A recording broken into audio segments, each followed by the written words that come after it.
अस्सलाम वालेकुम। मैं हूं डॉक्टर हमाद हैदर। आज हम जिस टॉपिक पे बात करने जा रहे हैं वो है sciatica।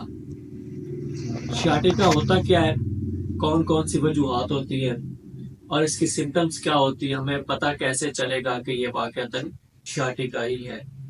सबसे पहले तो मैं आपको ये बताता चलूं कि जो sciatica होता है वो कोई डिजीज नहीं है, वो एक सिम्टम है। उसके बैकग्राउंड रीजन कोई भी हो सकती है, जैसे हर्निएटेड डिस्क हो सकती है, या फिर कोई मस्कुलर सिंड्रोम भी हो सकता है, जैसे पिरिफॉर्मस सिंड्रोम है, या फिर आपका इलियोटिबियल जो बैंड होता है उसकी टाइटनेस की वजह से भी हो सकती है। अब शियाटिका को शियाटिका कहते क्यों है?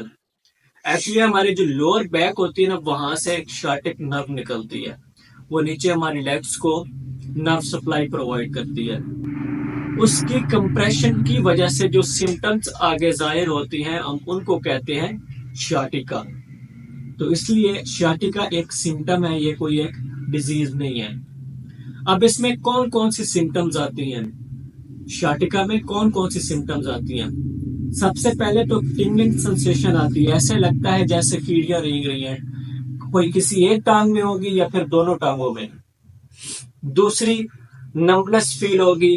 नमनेस का क्या मतलब है? आपकी जो टांगे हैं वो सुन्न होना शुरू हो जाएंगी और ऐसे कमजोरी सी वीकनेस फील होगी आपको। आप ना आगे बेंड हो सकते हैं फॉरवर्ड।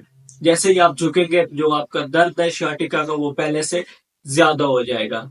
या फिर आप चलने की कोशिश करेंगे तो आपको ज्यादा दर्द होगा। दौड़ने की कोशिश करते हैं तो, या फिर ज्यादा देर बैठते भी हैं तो उस वक्त भी आपका दर्द ज्यादा हो जाता है। अब इसकी बैकग्राउंड रीजन कौन कौन सी हैं?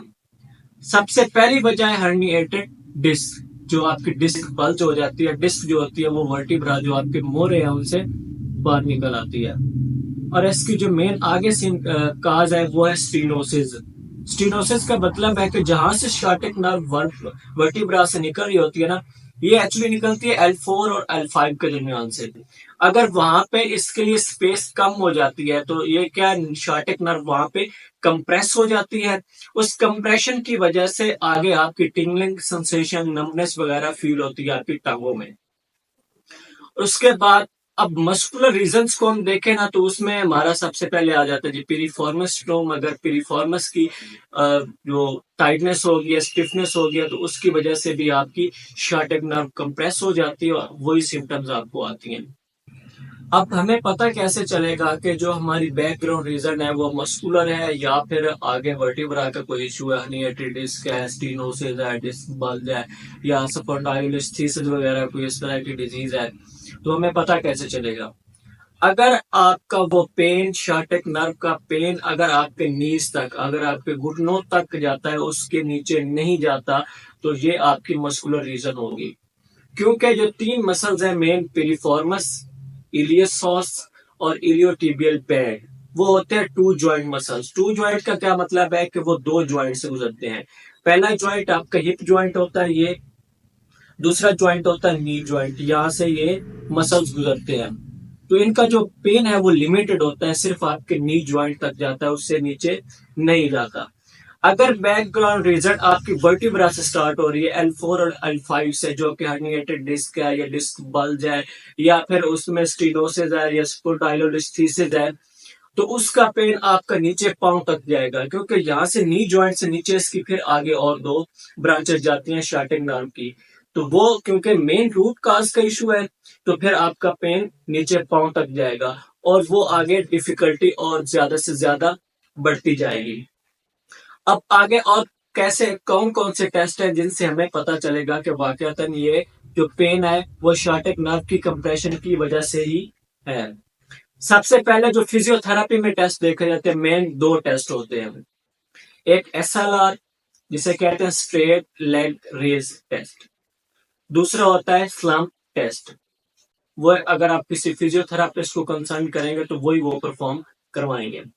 दूसरा, अगर आप लैब इन्वेस्टिगेशन की तरफ जाते हैं तो उसमें कौन कौन से टेस्ट है? सबसे पहले एक्सरे।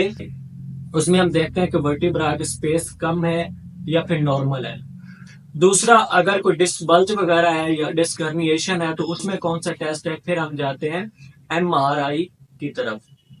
उसके बाद इसका अगर ट्रीटमेंट देखते हैं तो ट्रीटमेंट में पेन के लिए पेन किलर वगैरह तो वैसे लेते हैं, लेकिन इसका जो मेन ट्रीटमेंट है वो है फिजियोथेरेपी।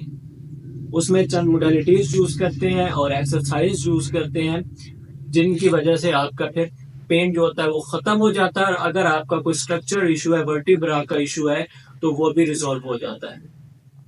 आज की वीडियो के लिए इतना ही काफी। मिलते हैं इंशाल्लाह नेक्स्ट वीडियो में, तब तक के लिए अल्लाह हाफिज।